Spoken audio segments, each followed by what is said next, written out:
tidak bisa menyimpulkan seperti apa sakit saya waktu itu. Karena itu 3 bulan, Ustaz, 3 bulan antara tempat tidur dengan kamar mandi. Ya, 3 bulan benar-benar off, itu bekerja di luar, ngajar di luar gitu. Allah. Jadi antum nggak kemana-mana tuh, bed rest gitu ya? Dalam 3 bulan itu, Ustaz, benar-benar nggak bisa kemana-mana. Allah. Tapi benar-benar dokter nggak tahu tuh apa penyakitnya apa? Dokter hanya bilang Bapak nggak sakit ini. Tapi saya merasakan ada sakit apa ini? Ibaratnya sakit itu yang saya rasakan kan dalam perjalanan hidup saya itu ada 2 macam. Ada yang begitu misalnya kita minum herbal, minum obat itu segera sembuh. Maka saya silakan pada teman-teman itu seperti tali yang masih jelas ujung pangkalnya bisa diurai. Tapi ketika satu kondisi kita di mana kurang sehat, ada waktunya obat pun, herbal pun, doa pun seolah-olah tidak ada lagi fungsinya gitu. Allah. Jadi saya merasa bahwa saya dalam kondisi seutas tali yang saya tidak tahu ujung pangkalnya memulai dari mana, mau harus mengurai dari mana, Ustaz, waktu itu. Itu saya benar-benar kondisinya bagaimana, Ustaz? Apa di perut atau di kepala atau bagaimana, Ustaz? Dominan di perut, tapi badan semuanya lemas. Tidak bisa tidur kalau malam. Nah, kemudian apa yang terjadi setelah itu, Ustaz? Setelah itu saya mencari sesuatu gitu. Ternyata dalam saya kondisi kurang sehat itulah saya mencari sesuatu, ya Allah. Saya salah di mana? Apa saya salah? Jalan keluarnya seperti apa? Saya kepada siapa saya harus mulai? Karena rasa-rasanya saya seperti saya di lorong buntu, Ustaz. Seperti nggak menemukan jalan mau kemana saya ini sebenarnya. Akhirnya satu ketika ada teman yang yang lama sekali, Ustaz, nggak ketemu. Tiba-tiba saya lihat di Facebooknya tentang training magnet rezeki. Allah. Nah, kemudian YouTube, Ustadz punya di YouTube, kemudian di Facebook saya ikutin terus dan saya nanya-nanya ini training apa itu. Dan itu sangat klik dengan hati saya waktu itu. Klik hati saya. Nah, begitu ada kesempatan untuk camp di Bogor waktu itu di bulan 1, akhirnya pun saya berangkat, Ustadz. Dan itu luar biasanya, Ustadz. Malam itu saya bermimpi ketemu antum sebelum saya berangkat camp itu. Allahumma sholli. Padahal saya nggak pernah mengenal namanya Ustadz Nasrullah, cuma saya lihat di YouTube, tapi tiba-tiba sebelum keberangkatan saya ke camp, saya berjumpa dengan antum dalam mimpi itu. Allah. Kemudian kan antum lagi pada kondisi seperti itu kan lagi nggak sehat gitu kan? Tapi lagi nggak sehat, lagi bisa ikut camp itu ya? Nah, waktu di camp itulah saya bilang sama istri, tetap di-on-kan itunya, handphonenya, karena jangan sampai ada sesuatu terjadi pada diri saya. Allah. Dan saya perkirakan bahwa mungkin saya mengikuti di camp itu hanya separuh hari atau sepertiga hari saja. Saya nggak sanggup sampai sore, apalagi sampai malam. Tapi begitu saat ngikutin semua dari acara-acara sampai malam, sampai besok lagi, Masya Allah. Kok saya tiba-tiba bisa kuat, Ustaz? Allah. Dan saya di saat materi pelepasan itu, Ustaz. Nah, disitulah saya memasukinya itu, mendapatkan itu, menemukan itu. Allah. Ya. Akhirnya dapat tuh ya, itu penyebabnya gitu ya. Iya, dapat penyebab. Simpulannya itu, Ustaz, yang saya seperti tadi ceritakan itu, tali yang saya tidak tahu harus menguraikan dari mana, ujung pangkalnya di mana. Ternyata pada saat pelepasan dan terutama garpu tala itu, disitulah seperti saya diurai oleh satu kekuatan dan saya merasa bahwa masalah sudah selesai. Allah. Iya. Ya, masalah sudah selesai. Sampai hari ini Ustaz, alhamdulillah. Subhanallah. Berteman terus dengan Magnet Rezeki, Garpu Tala, terus mengamalkan apa yang di dalam materi-materi itu. Jadi proses awal selesai masuk, selesai tren camp Magnet Rezeki, itulah proses saya mengamalkan itu, Ustaz. Allah. Proses mengamalkan kembali, ada yang hilang dalam diri saya, ada yang saya harus recovery dalam diri saya. Iya. Kalau boleh tahu Ustaz, waktu Garpu Tala itu Ustaz dapetin ayat apa Ustaz? Tentang ini Ustaz. Benar-benar itulah menghunjam tentang tawakal Ustaz. Tawakal, iya. Tawakal. Dan ya, mungkin perjalanan saya bekerja, kemudian mengajar berkeluarga, saya kehilangan apa Ustaz ya? Kepasrahan diri kepada Allah itu. Allah. Iya. Akhirnya lewat Garpu Tala saya dikembalikan pada posisinya yang berpindah gitu dari yang tidak klop gitu. Kemudian setelah itu tiba-tiba selesai ya gitu Ustaz ya? Tiba-tiba selesai ya, sembuh aja gitu. Sudah. Makanya waktu ketika selesai Garpu Tala saya merasa ini sudah nggak ada problem. Sudah nggak ada persoalan gitu. Allah. Iya. Subhanallah. Nah, kadang-kadang gini teman-teman ya, yang ada di Facebook. Terkadang kita nggak ngerti bagaimana caranya Al-Quran ya menghealing gitu diri kita gitu. Karena itu ada tertanam di dalam Al-Quran itu ilahiyah intelijen ya, saya menyebutnya sebagai ilahiyah intelijen karena Google itu artificial intelligence ya kan, kecerdasan buatan. Sementara di dalam Al-Quran itu ada yang disebut sebagai ilahiyah intelijen, kecerdasan ilahiyah yang tertanam di dalam Al-Quran yang ketika kita berharap ya, ini kalau dalam metode agama disebut sebagai tawassul.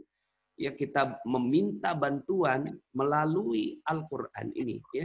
Kemudian ya udah setelah itu aja udah selesai gitu.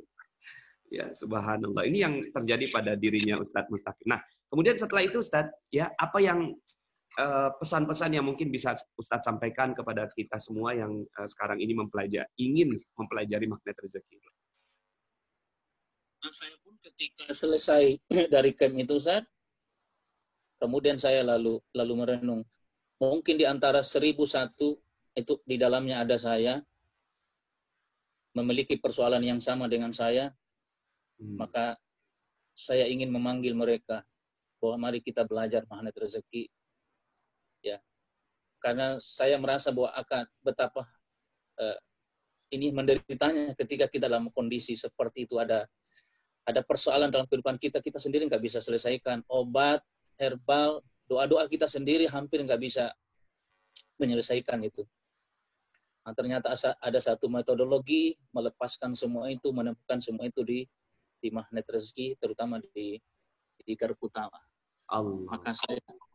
Maka saya berdoa saat mudah-mudahan orang-orang yang punya persoalan seperti saya ketemu dengan Ustadz, ketemu dengan Magnet Rezeki.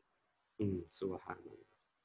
Ustadz, boleh nggak kalau seandainya nih teman-teman pada nanya nomor teleponnya Ustadz berapa? Siapa tahu nanti ada yang pengen konsultasi ya, selain ada metode kita buat teman-teman semuanya yang mau konsul itu bisa konsul pada CTMR kita ya. Itu menggunakan link ya. Tapi kalau seandainya memang mau strike to the point ke Ustadz Mustaqim ya, coba mungkin ada yang ingin mengundang atau berbicara, berdiskusi. Nomornya berapa Ustadz?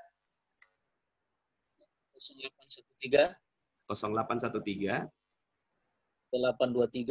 823 147 20. Ustadz sekarang ada di Jakarta ya, Ustadz? Jakarta apa, Ustadz? Jakarta Utara? Jakarta Utara, Ustadz. Ya. Aktivitas di Islamic Center ya, Ustadz? Iya, saya sebenarnya di Kementerian Agama, Ustaz. Di Kementerian Agama. Di penyuluh, saya diangkat jadi penyuluh. Awalnya saya karena ngurusin masjid, ngurusin ngaji, akhirnya diangkat waktu itu Pak SBY datang di tempat kami dulunya. Akhirnya Menteri Agama pun memasukkan sebagai pegawai. Ya udah, kegiatan yang ada kemudian tetap berjalan seperti biasa. Kemudian melapornya tetap ke Kementerian Agama. Subhanallah. Baik. Ya. Mungkin ada hal lain Ustadz yang ingin disampaikan? Oh ya, Ustaz. Saya ketika Ustadz membaca surah Al-Kahfi itu berulang-ulang, maka surah Al-Kahfi itu kan termasuk surah-surah yang menceritakan tentang keajaiban. Ya. Terutama di surah Al-Kahfi di ayat 25, nahnu naqussu 'alaika nawahum bil haqq innahum fitnatun rabbihim wajidnahum huda. Di situ keajaiban.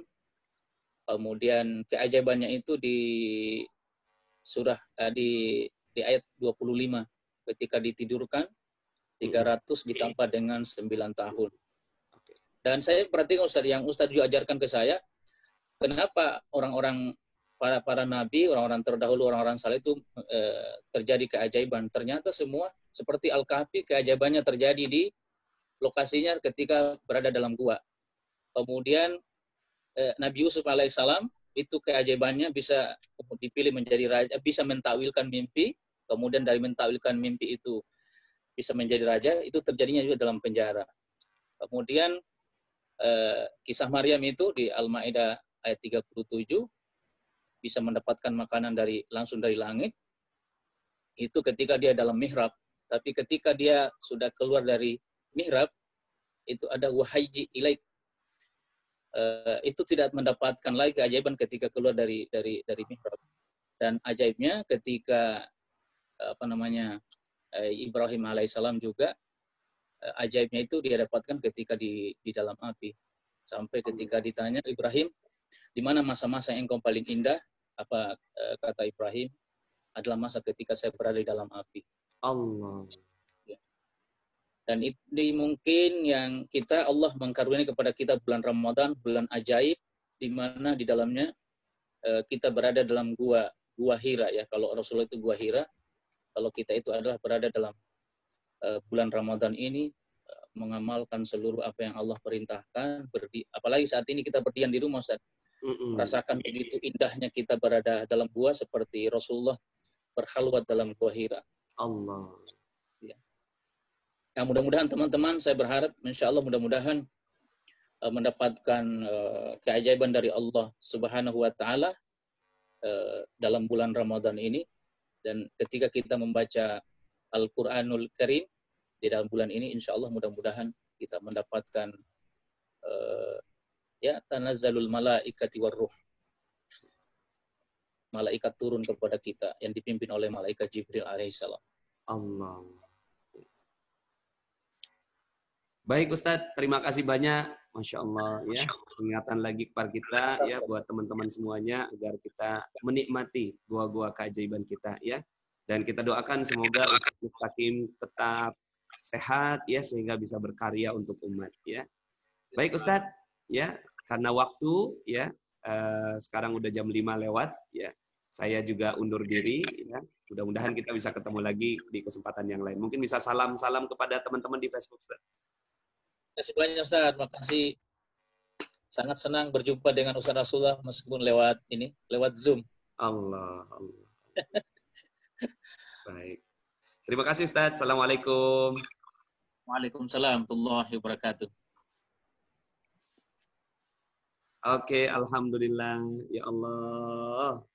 Indah banget ya. Ya, kalau seandainya kita mencintai Al-Quran itu lebih daripada biasanya ya.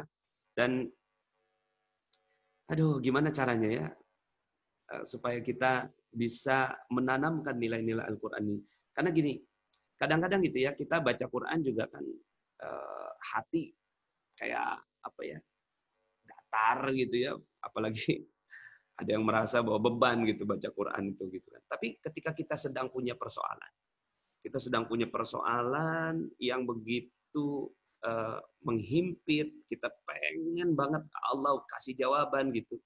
Terus kemudian kita menemukan Al-Quran gitu. Yang lain udah nggak bisa kasih jawaban gitu kan, terus kemudian tiba-tiba Al-Quran gitu kasih jawaban. Itu kan pasti ada rasa yang indah banget gitu kan. Nah maka itulah pendekatan ilmu magnet rezeki itu, atau pendekatan khususnya ilmu Garbu Ta'ala itu, pendekatannya adalah bagaimana mendekatkan orang terhadap Al-Quran pada saat dia memang sedang memerlukannya, ya, sedang memerlukannya. Kalau udah kayak gitu kan, masya Allah, ya, akhirnya dia jadi lebih mencintai Al-Quran dibandingkan dengan biasanya, baru sadar, baru ngeh, gitu kan, ternyata Al-Quran itu luar biasa, gitu ya. Jadi subhanallah, ya, mudah-mudahan kita bisa sama-sama bergandengan tangan, ya, untuk mengajak diri kita, ya, ruh kita, jiwa kita semuanya ini mencintai Al-Quran, kemudian menyebar pada keluarga kita, keluarga besar kita, ya, sampai masyarakat kita. Insya Allah juga mencintai Al-Quran. Ya, sebagaimana tadi materi saya di pagi hari, ya, jadikan Al-Quran sebagai imam, ya, karena doa kita itu waj'alhu lana imaman, ya. Allahumma arhamna bil Quran. Ya Allah, rahmatilah kami dengan Quran. Waj'alhu lana imaman wa nuran wa hudan wa rahmah. Jadi di situ ada Al-Quran menjadi imam, ya. Al-Quran menjadi imam. Imam itu kan ada di depan, bukan di belakang, ya. Jadi ada apa-apa, mau kemana-mana, Quran dulu, ya. Mau pindah kantor, Quran dulu, ya. Coba tanya Quran, Quran gimana gitu. Mau nikah lagi, ya, jangan langsung aja gitu kan, ya. Pilih ayat-ayat yang kita sukai gitu. Kadang-kadang kan gini ya, kita tuh ngambil Quran tuh sesuai dengan hawa nafsu kita gitu. Pada saat kita lagi pengen hawa nafsu kita gitu, kita ambil tuh gitu kan ayat Al-Quran yang sesuai dengan hawa nafsu kita. Kan nggak boleh begitu, ya. Cuma kan kita nggak tahu nih ayat yang mana yang tepat untuk kita gitu. Nah, disitulah akhirnya, ya, metode Garbu Ta'ala itu memainkan perannya. Nah, mudah-mudahan dengan kita sama-sama bergandengan tangan begini, kita akhirnya jadi makin ngeh, makin sadar bahwa Al-Quran ada di tengah-tengah kita. Ada satu masa di mana Al-Quran akan hilang. Ada satu masa Al-Quran itu hilang. Tulisannya sudah tidak bisa lagi terbaca, ya. Orang udah nggak ada lagi. Al-Quran digital nggak ada, Al-Quran mushaf nggak ada. Ada saat di mana itu terjadi. Tapi belum terjadi sekarang. Ya. Maka, ya, tambah stat apa tambahnya? Oh, nambah apa? Nambah istri. Saya udah Garbu Ta'ala juga, ya. Udah Garbu Ta'ala.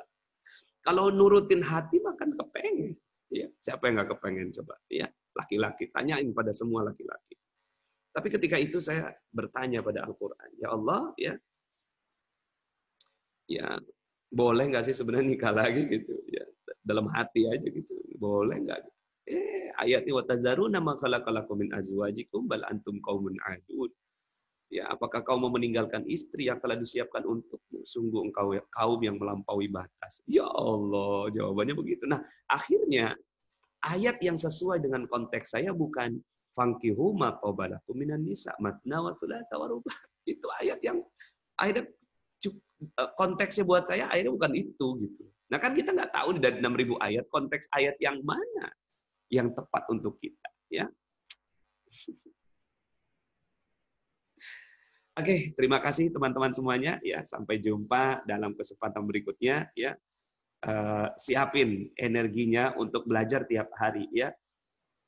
Ya, di Magnet Rezeki itu ada yang free, ada yang berbayar yang memang metodenya berbeda, yang free ya memang metodenya berbeda, ya semuanya, ya, ilmu. Yang penting kita bisa menikmati semua proses ilmu ini masuk dan merembes dalam hati kita.